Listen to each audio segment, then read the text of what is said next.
বরিশাল সদর উপজেলার চরবাড়িয়া ইউনিয়নের লামচড়ি গ্রামে আশ্রয়ন প্রকল্পের ঘর ভেঙে আলিশান বাড়ি করেছেন বরাদ্দ পাওয়া একটি পরিবার। সেই বাড়ি উদ্বোধনের সময় মিলাদে গরু জবাই করে ৩০০ লোককে ভুরিভোজ করানো হয়েছে, যা নিয়ে পুরো গ্রাম জুড়ে ব্যাপক আলোড়নের সৃষ্টি হয়। লামচড়ি গাজীর খেয়াঘাট আশ্রয়ন প্রকল্পের বাসিন্দাদের সঙ্গে কথা বলে জানা যায়, অসচ্ছল দেখিয়ে তৎকালীন সময়ে এই ঘর বরাদ্দ নেয়। পরে চলতি বছরের শুরুতে সেই ঘর ভেঙে প্রায় ২৭ লাখ টাকা ব্যয়ে নির্মাণ করেন আলিশান এক বাড়ি।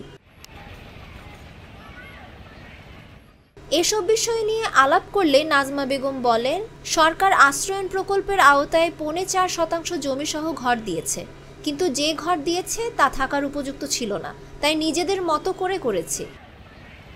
নাজমা বেগমের স্বামী বাবু বলেন, আশ্রয়ন প্রকল্পের ঘরগুলোর মান খুবই খারাপ ছিল, তাই নিজেদের কিছু জমানো টাকা ছিল তা দিয়ে ঘর ভেঙে দালান করেছি।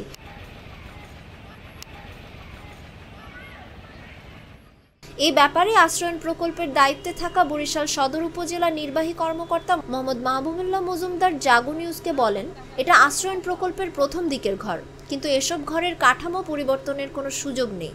যদি আশ্রয়নের ঘর ভেঙে দালান করে থাকে, বিষয়টি খোঁজ নিয়ে আইনানুগ ব্যবস্থা নেওয়া হবে।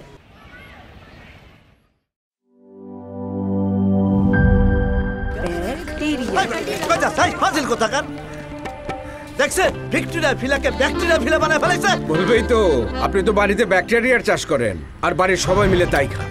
মানে অস্বাস্থ্যকর পানির ট্যাঙ্ক বদলে নিয়ে আসুন সেরা ওয়াটার ট্যাঙ্ক। সেরা ওয়াটার ট্যাঙ্ক অ্যান্টিব্যাকটেরিয়াল অ্যাডিটিভ যুক্ত সেরা ওয়াটার ট্যাঙ্ক বিশুদ্ধ পানিতে ব্যাকটেরিয়া জন্মাতে দেয় না।